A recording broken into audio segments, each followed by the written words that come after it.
We see quite a generation gap between our generation and our parents' generation. So how do we deal with that conflict? This is not a problem with your generation, this is a problem unfortunately with every generation. The real problem is this, the older generation do not think they're old. The younger generation think that they're old enough. If you want to do what you want, and if what you want is not in line with the larger interests of what is around you, then they will make you pay a price. I know this is not the answer you're looking for, but what shall I do? I am not a politician to say the right thing. I'll say what is true.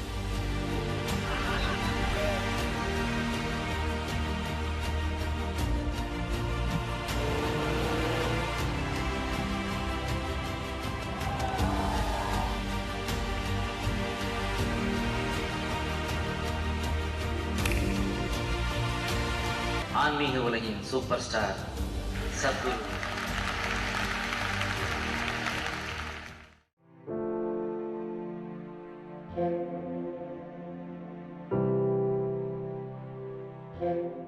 We see quite a generation gap between our generation and our parents' generation. And it sometimes so happens that Hey, we… no, not me, huh? No gap between you and me. I'm much younger than you.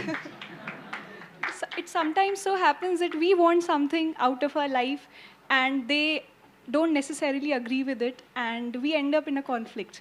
And we sometimes even curb our desires just to see them happy. So how do we deal with that conflict? See, please sit down, thank you. This is not a problem with your generation, this is a problem unfortunately with every generation. I think it's very silly that every generation has the same problem. If we are in a learning mode, at least we must have a new problem, isn't it? Every generation has the same problem.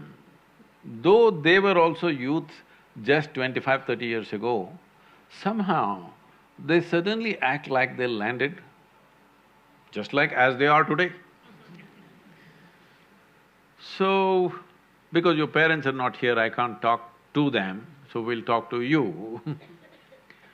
If you want to craft your life the way you want, and what you want, if it's not in concurrence with your parents or the society in which you live in or the university in which you're studying, it can happen. What you choose may not be in line not only with your parents' choices, may not be in line with your peers' choices, may not be in line with the institution's choices, may not be in line with the society in which you live. So if you want to do your own thing, you must understand there will be a price to pay. Only thing you're complaining about is how to have what I want without paying a price. There is no such life. If you want to do what you want, and if what you want is not in line with the larger interests of what is around you, then they will make you pay a price. If what you want means so much to you, you must pay the price. But if you find the price is too much for what little you want to do, you will step back naturally. It is like going to the market, you know. You went and want to buy a few flowers, that guy says 2,000 bucks for flowers. You say, no, I want flowers, but no, because he's asking too big a price. This is so with every step in our life. When we want to do something, there will be a price attached to it. We must evaluate, do I want to pay this price?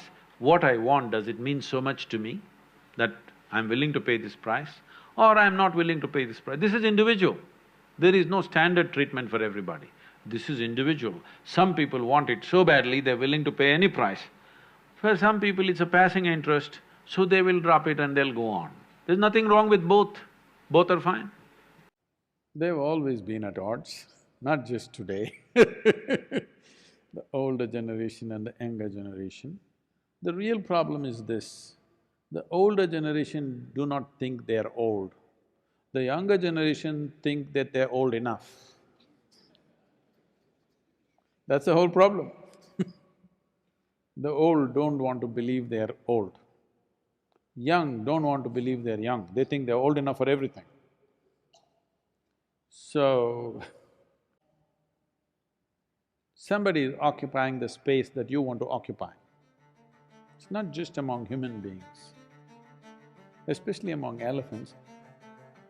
You will see suddenly one young bull elephant going all over the place, angry, pulling out everything, because he has a fight with the bigger male elephant in the herd. He's not vacating his space.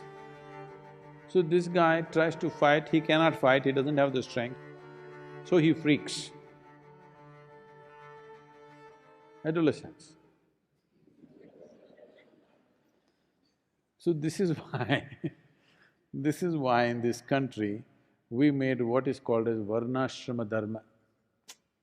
That means from 0 to 12 is Balavastha, childhood, just play. Body and brain should grow. 12 to 24 is Brahmacharya, time to discipline yourself, bring discipline into your body, into your mind, develop your energy so that you're a powerful being and acquire knowledge.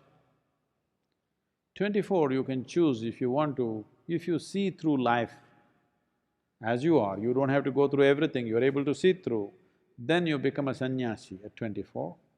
Otherwise, you become a householder, you get married.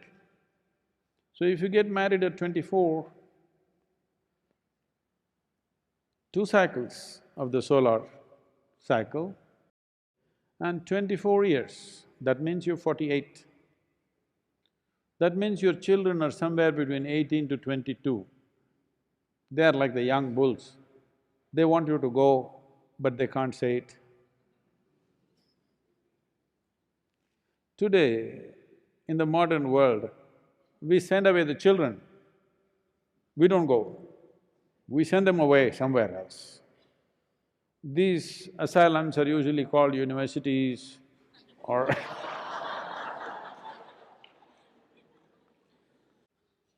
but those days, because life was around agriculture, you could not leave home and go away because your land is here, your animals are here.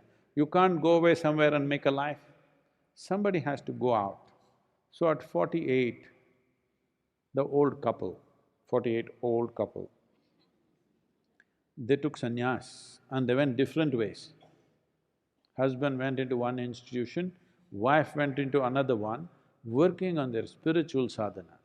12 years, 60, they came out and they once again got married. Today they don't go away, they're still together and they're still getting married at 60.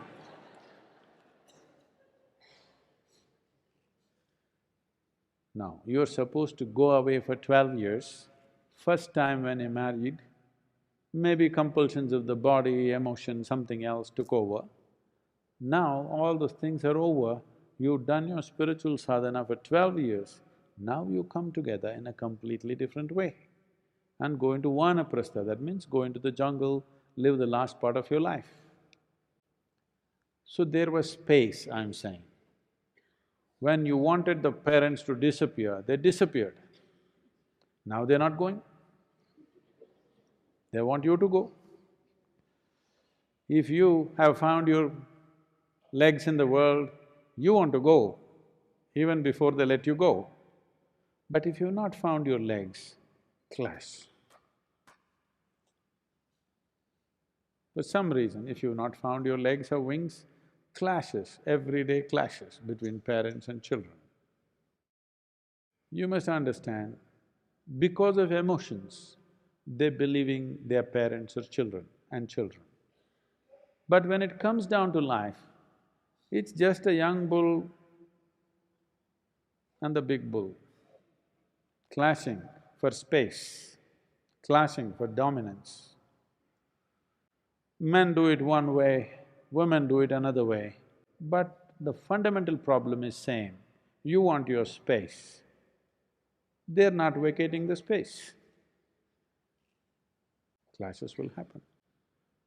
Children who live away always love you. Yes? Yes or no? Children who live away from you, they always love you, that's the way to keep them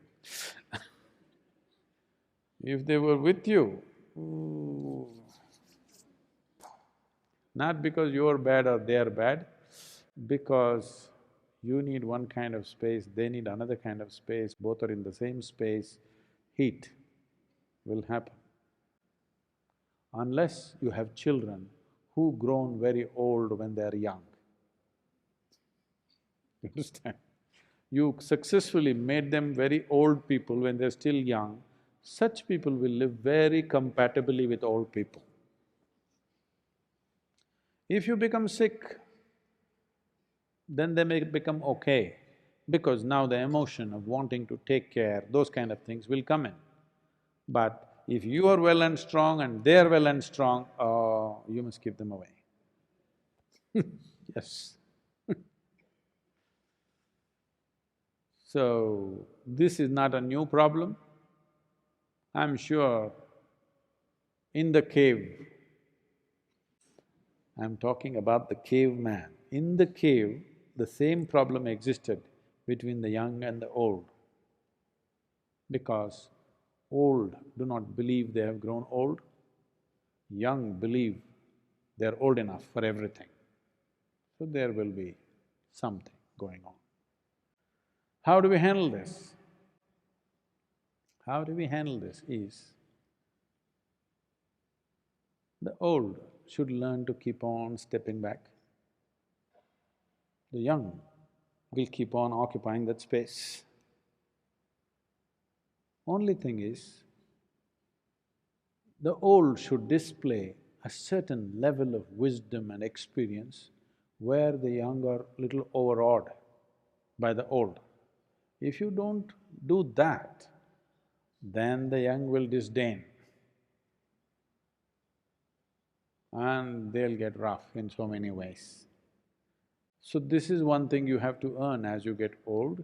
You have earned a certain level of wisdom and insight into life, which they're yet to earn, so they look up to you. Then you can somewhat be in the same space, first floor. But reasonably in the same space, leave the ground floor to them and the first floor, they're looking up to you. Okay. If they have nothing to look up to, if you've exposed yourself with your problems and with your nonsense and everything, then best vanaprastha. I know this is not the answer you're looking for, but what shall I do? I am not a politician to say the right thing. I'll say what is true.